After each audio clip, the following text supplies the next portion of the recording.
Hey guys, welcome back to the channel. Today we are building a beautiful planted 5-gallon terrarium. Yeah, a terrarium, you guys. I enjoyed this build a great deal. I hope that you like it too. So without any further delay, let's get started. I'm using a 5-gallon drink dispenser turned on its side for this project. I've been using these to build quite a few aquariums lately, and I love them. I think they're highly functional. That nozzle makes for a great water change device. And yeah, they're pretty cool looking too. So I got another one for $13 from Walmart.com using money that was given to us by our Patreon supporters. Thank you so much, you guys. And we're building a terrarium today. I'm going to turn it on its side just like this, and we're going to fill this full of moss and stone and all sorts of fun stuff. And we're going to build a sort of O'Neill cylinder. So I like to think of it. And by that I mean that there's going to be a light source within the tank itself, and it is a cylindrical build. I think it'll be really cool. Here's our light. I am repurposing this light. It's from one of my oldest aquariums. It's been sitting on a shelf for a long time now, so it's good for it to be useful again. And we're just going to put this inside of the new terrarium. Ideally, I'd like to mount it in there using a little bracket that came with the light. And we're going to run the cord through this hole that I've crudely drilled through the lid. Now, if that bracket doesn't work out, I'll show it to you in a moment. But if the bracket does not work out, I have another idea for how to mount this light inside of the terrarium. There's the bracket. And yeah, this is really cool. It's a great light. I'd like to order some more, but they've no doubt gotten more expensive over the last few years. So my idea is just to use a little super glue in here and mount this up inside of the barrel. With any luck, it'll work out nicely. And if not, we do have a backup plan.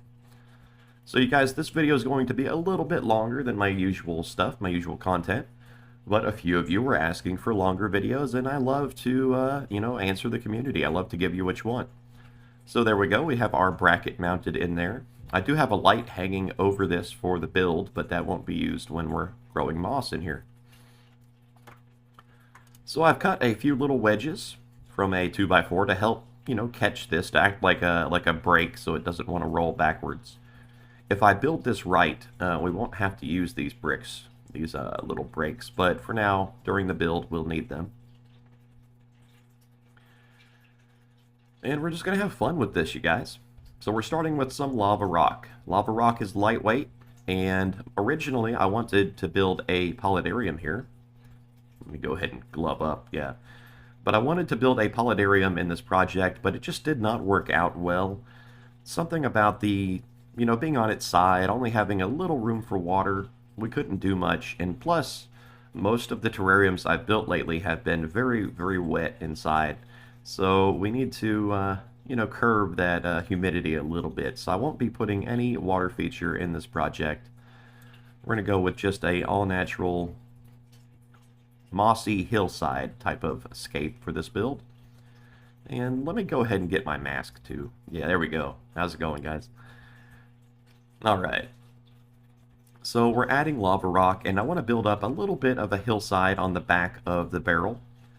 I have to be very careful because it will try to roll backwards if we put too much weight back there. So I'll have to add some counterweights to the front of the project. You'll see what I mean as we go. This is the same lava rock I use in all of my builds. I'm not doing anything crazy with the moss. We're also going to use some marble chunks in here. But I'm not doing anything crazy with the moss. I'm not going to add any screen mesh to this build.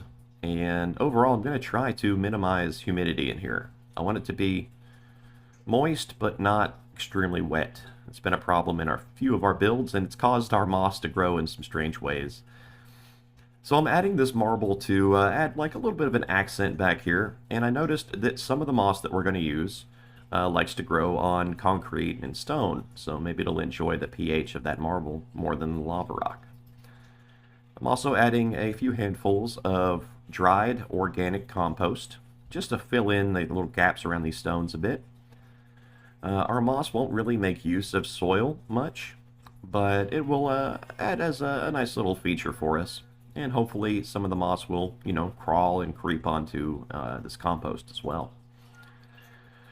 So I am using locally sourced materials, of course. We have some clay here from the backyard oasis, and we're going to use this to build up our structure a little bit more.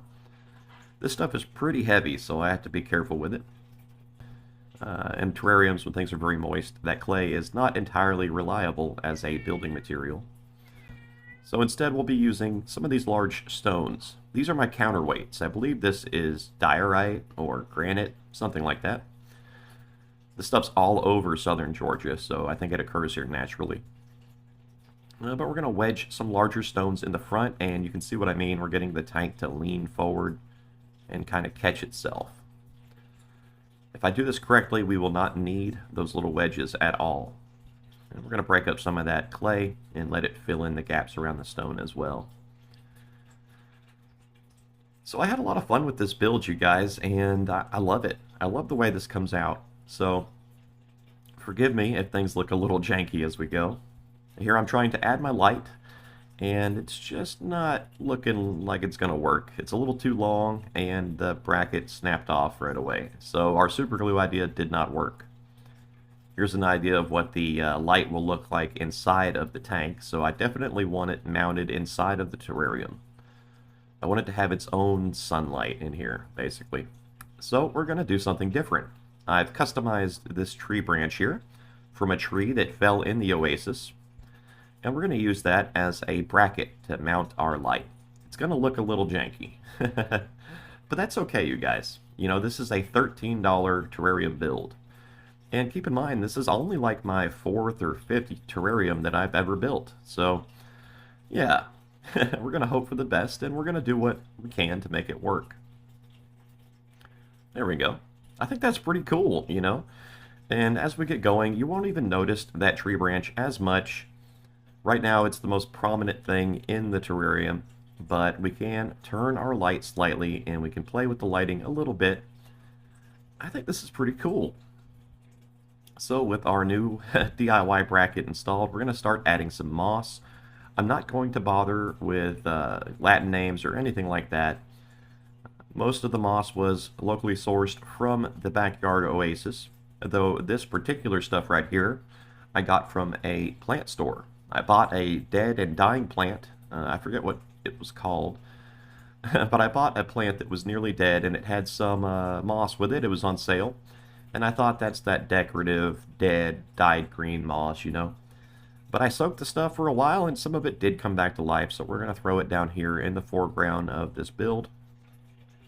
And we're going to add some other mosses as well. This is some kind of pillow moss or like cushion moss, I'm not really sure. Just stuff that occurs in the backyard, in the oasis.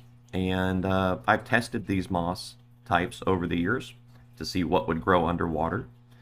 And of course, you're very well acquainted with my semi-aquatic moss. But these other varieties, these other species, they did not live underwater, and I kind of ignored them. So I'm trying to change that, you know. I'm trying to get more into terrariums, and I'm trying to enjoy what we do. It seems like a lot of people assume that I build terrariums and stuff because they're not really familiar with ecospheres or jar aquariums. I don't think that's as big of a hobby. So I thought, you know, why not? Let's get into terrariums. My name's Terry, Terry the Terrarium Guy. That sounds great, and that could be a whole other channel. But what you're seeing here are like baby steps. These are my terrarium infancy here. As we, you know, learn and grow and try to do better. I'm not going to bother with any charcoal or anything like that in this build because I don't think that it's necessary. This moss grows out there in the oasis on clay, sand, and stone. It doesn't have any charcoal. It doesn't have any water filtration. The water runs through it, down into the ground, gets soaked up, and, you know, it's a natural system. So I'm trying to replicate that environment here. I'm adding a few more marble stones in the front to hack a little bit more of a counterweight. You can see the jar, the tank, trying to roll backwards a little bit. So we do need more weight up front here, and that's fine. We have plenty of real estate in this 5-gallon tank, and I have plenty of stone to play with as well.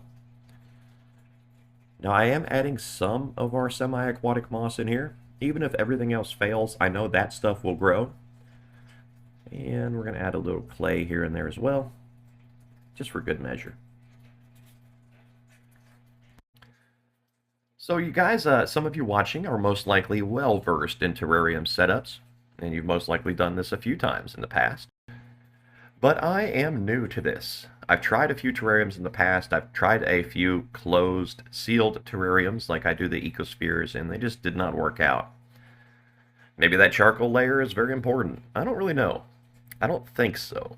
My experience with charcoal is that it loses its effectiveness rather quickly. So, yeah, that's why I'm not really bothering with it nowadays. We'll wait and see. If this tank does well, then I'll know that my terrarium method is fine. And if it fails, if nothing else, I know that our semi-aquatic moss will grow in here and take over slowly. We'll most likely see some small plants that will start to bloom in here and start to grow. And that's fine. You know, I'm not worried about anything really. I'm just having fun.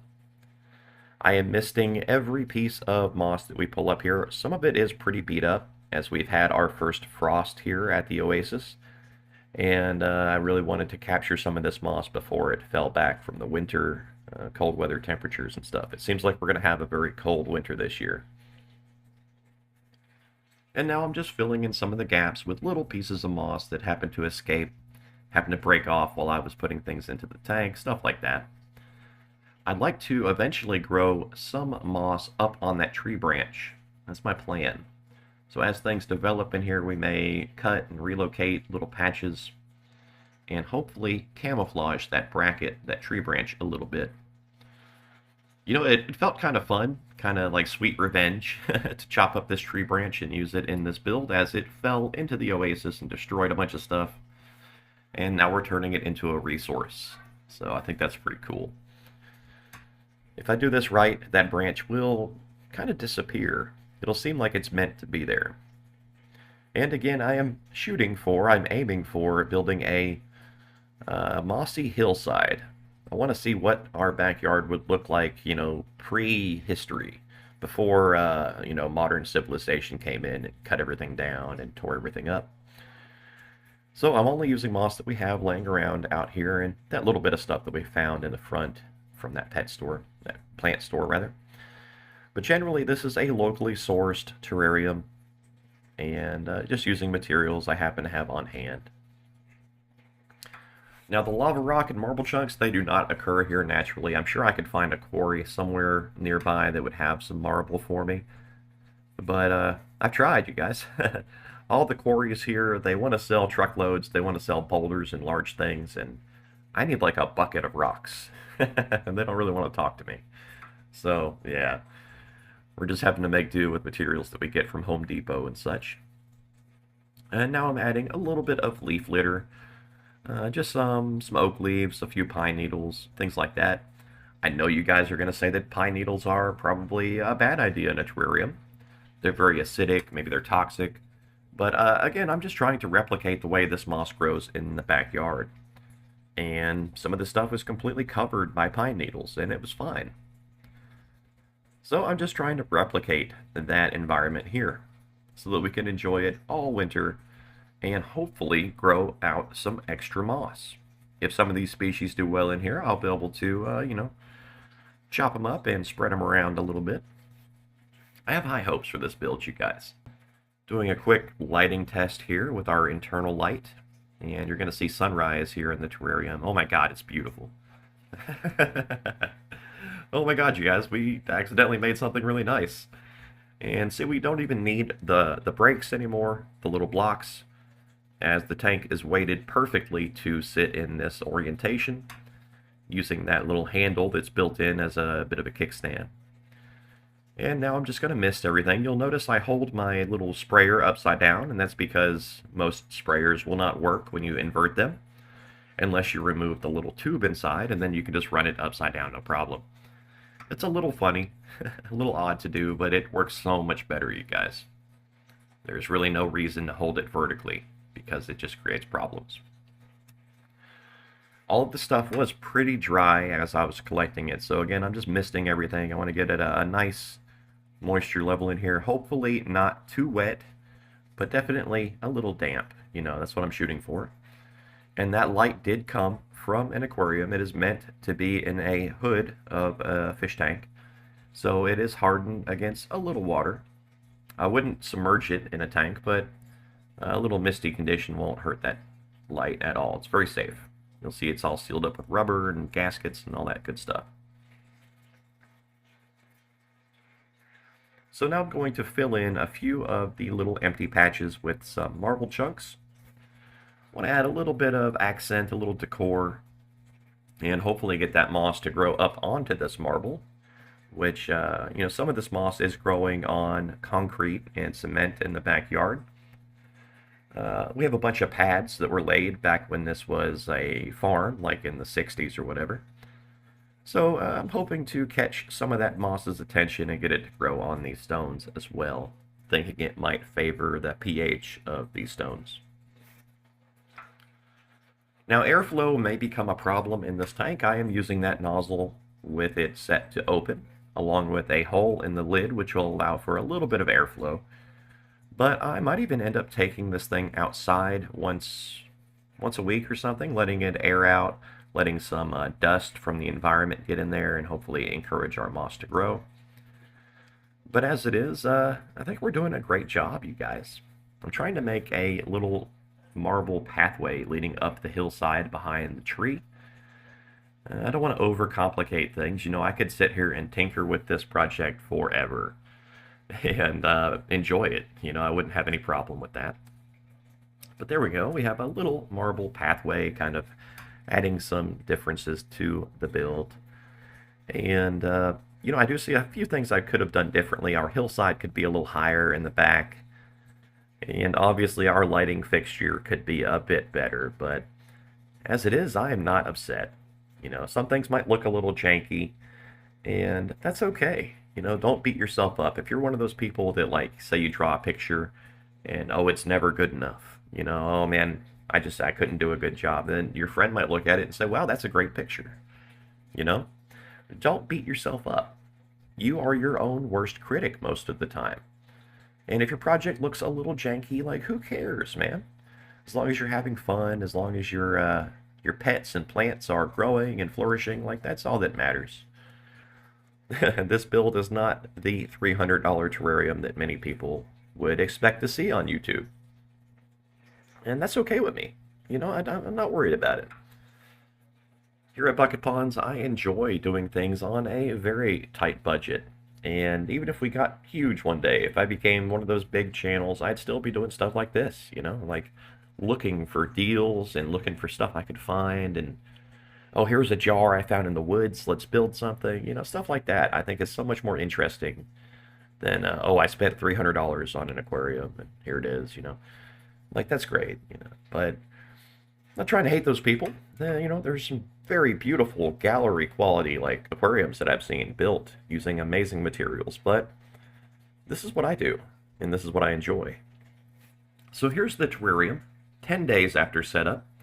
I wanted to extend the observation phase for about a month, but I have many, many projects that are stuck in observation right now, and I'm not putting out videos as fast as I'd like to. So I'm going to go ahead and call this project done.